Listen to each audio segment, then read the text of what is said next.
Welcome, it's Curtis Nite, One Soul Story with the Franklin Castle special today. And it's an original name, isn't it?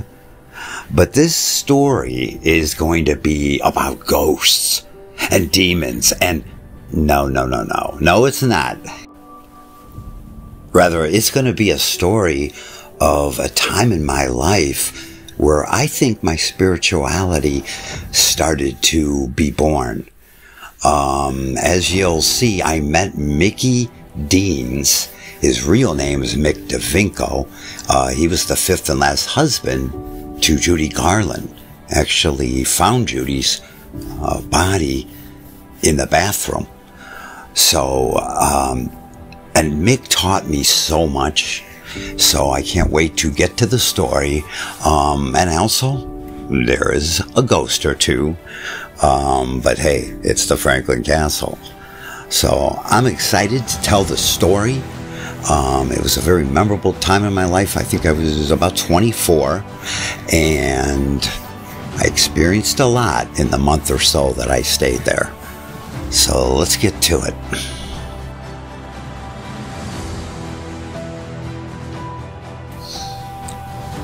Okay, looking at these pictures, because this is a visual podcast as well. The audio will be, of course, still on my Anchor and Spotify and about 8 other outlets. But the visual part, you'll have to tune into my YouTube channel. Very easy, Curtis Nite Enterprises 193. That's at YouTube, and you could find the visual to it. So, but looking at this, I have some new video background that I am utilizing today, so I hope you enjoy it. But looking at those pictures of the castle, just a beautiful structure. And like I said, I had no idea when I was playing pool that night that this place was haunted. I don't think it even came up. Or if it did, everyone was like, yeah, sure, right. But sure enough, I was the only one, now that I think about it, of my friends that I was there with. They were relatively new friends. I didn't know them that well. But I'm the only one that stayed the night, so maybe that should have told me something. But anyways, I'll get to the story of how that all happened. Okay, about 6 months ago, I recorded a podcast that featured the Franklin Castle story. Here's what I said at that time. I went with him to visit a place called the Franklin Castle. You can look it up, Franklin Castle. What I now know is probably one of the most haunted places in Ohio. I had no idea at the time. I just went over there to play pool, you know, get high a little bit, and drink. Anyways, I was plastered to the point where I just decided to crash there, and Mick said it was okay. Anyways, I crashed there, and I wake up. It's like 3 in the morning maybe, and I see this figure go past me. I'm down on the couch by myself, and a female figure holding a purse, I could still picture it to this day, goes floating by me. It just appeared to be floating above the ground a few feet. And she went up these spiral staircases and disappeared. I was like, what was that? I wasn't dreaming. I wasn't imagining it. I definitely was awake, and it definitely caught my attention. The next morning, I asked the housekeeper and Mick, hey, I believe I saw a ghost. And they were like, oh yeah, that's Rebecca. She is constantly around here. And you just happened to catch her. And this was 4 floors, the Franklin Castle. And I guess she's most often sighted on the 3rd and 4th floors because, as legend has it, she committed suicide out of the 4th floor window.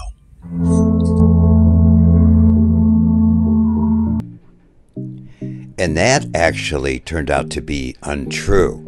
but that was from my earlier podcast I did when I was describing my life. So before I get back to my story of my account, I want to give you some background on the Franklin Castle. And I utilized a couple of documentaries, just parts of them, to explain to you the history of the Franklin Castle. The first one is just a short one called The Haunted Franklin Castle. So here it is. Franklin Castle has earned the title of most haunted house in Cleveland by being home to a never-ending list of mysterious tragedies. Built by a German immigrant in 1881, the House of Horrors didn't wait to claim his wife and 4 daughters. Changing hands several times over the years and even becoming a hideout for Nazi spies, the castle wouldn't gain a paranormal reputation until the 60s, when a priest advised a family to leave shortly after moving in. Although recently bought and remodeled, the stone walls still hold many dark secrets. The second one is called Cursed Castle, when Charles Millsaps owned the castle, and he'll tell you about what he experienced.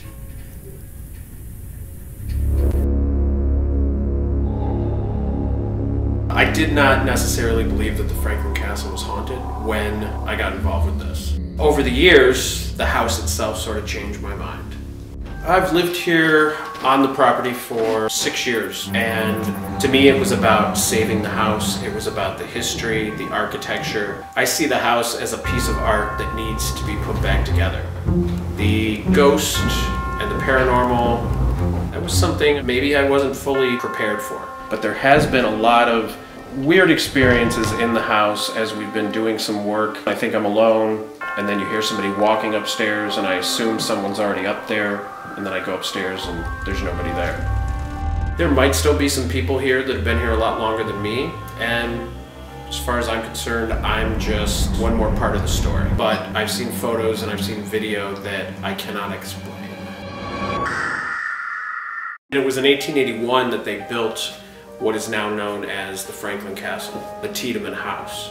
First person who died in the house, right after the house was completed, Hans Tiedemann's mother. She was 75. One Tiedemann child died inside this house, their daughter Emma. The downstairs was used as a speakeasy in the 1920s through the 1930s. The German Socialist Party used the house as the Cleveland headquarters for the German Socialist Party.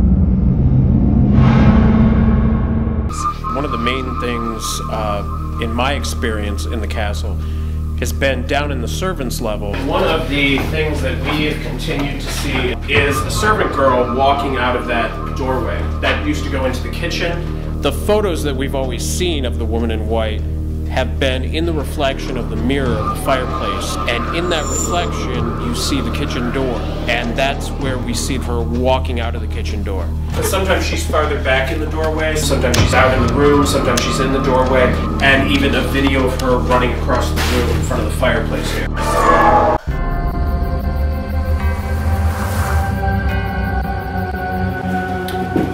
So this is the third floor of the house. On the third floor, there's been a spotting of this woman in black looking out the third floor turret windows at people as they walk down the street. For some reason, people refer to that person as Rebecca. This story goes back almost 100 years. Many people in the neighborhood have seen her. People still, in modern times, in the last couple of years, say that they can see an image of a woman in the boards of the windows. And now I want to just show you someone that captured some video of a white figure. I got this also from YouTube, as I did the previous 2 documentaries. And you can watch it and let me know what you think. It's very clear evidence that there definitely is something going on over there. And then I will resume my story.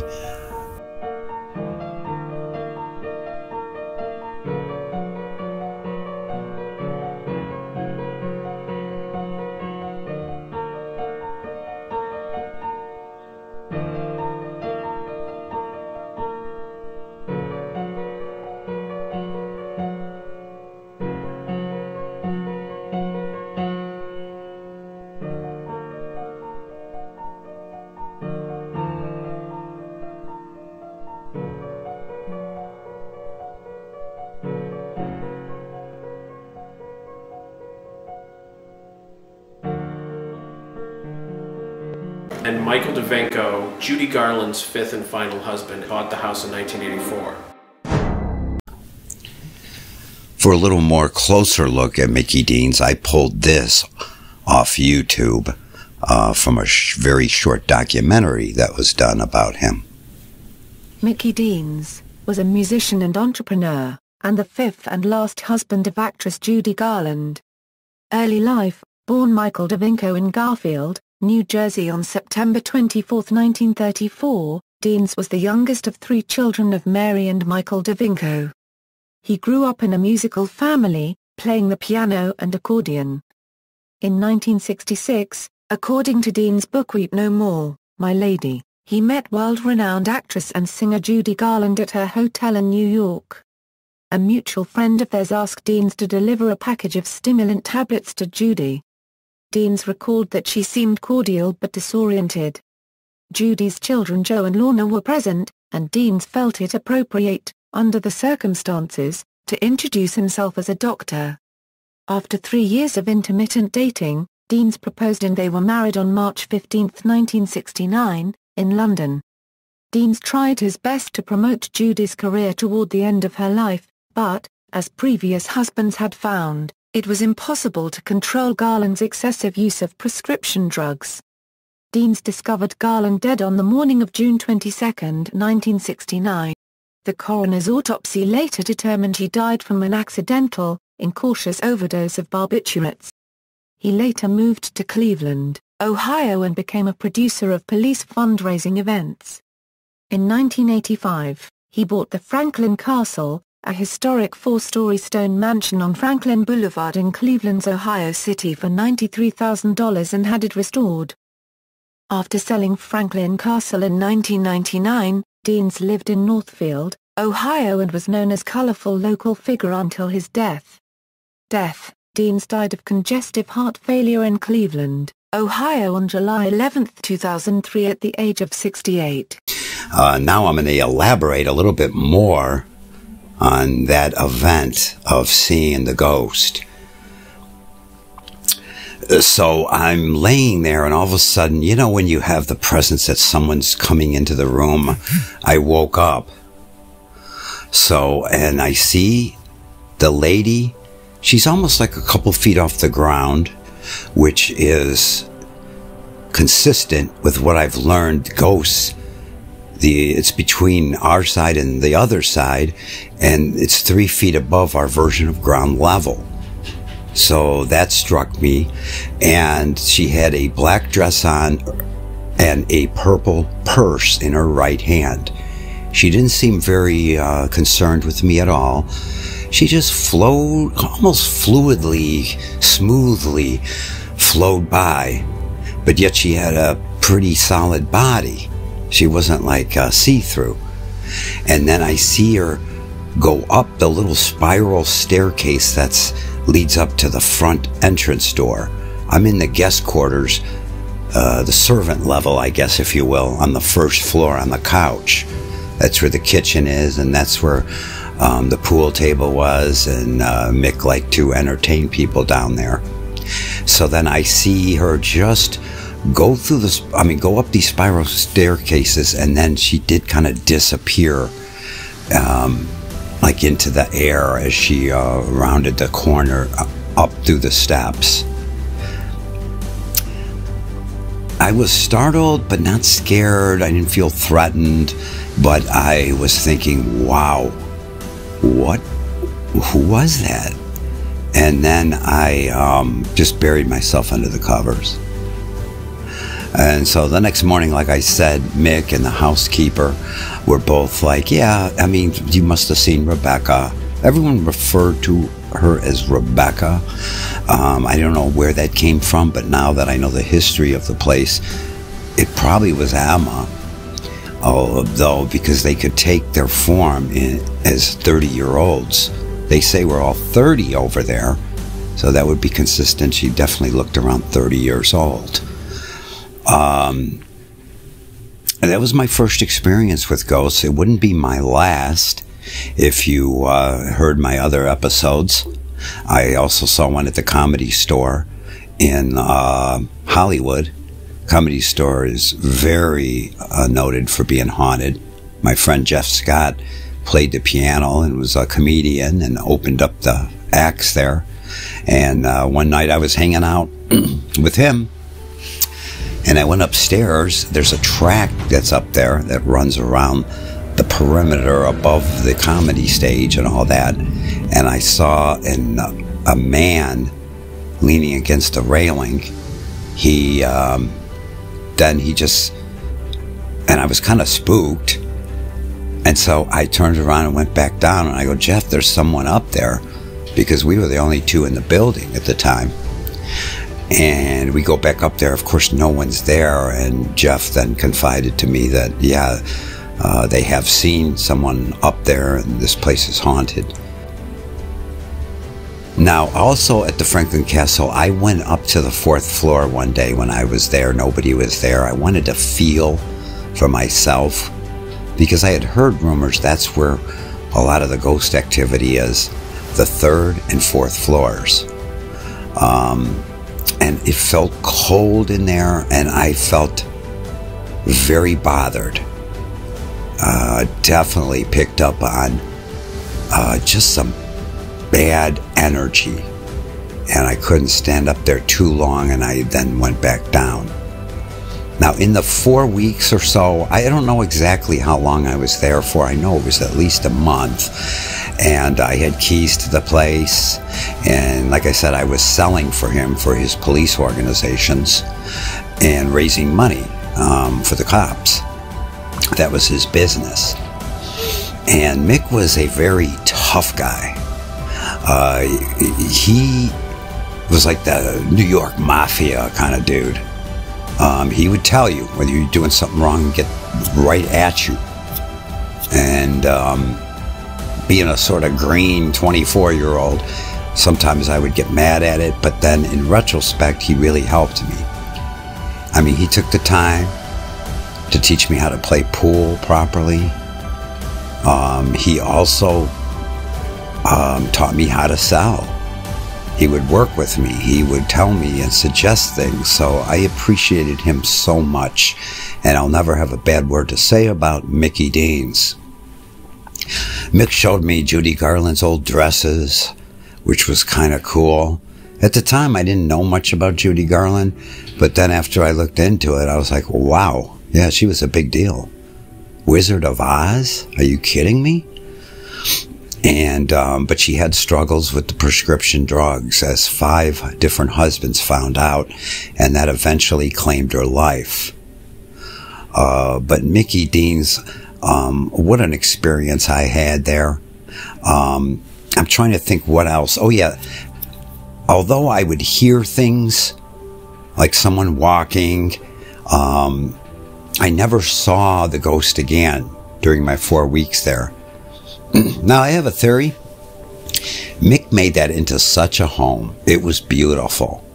The 2nd floor had a grand piano. Mick was a piano player. Just beautiful rugs and decor.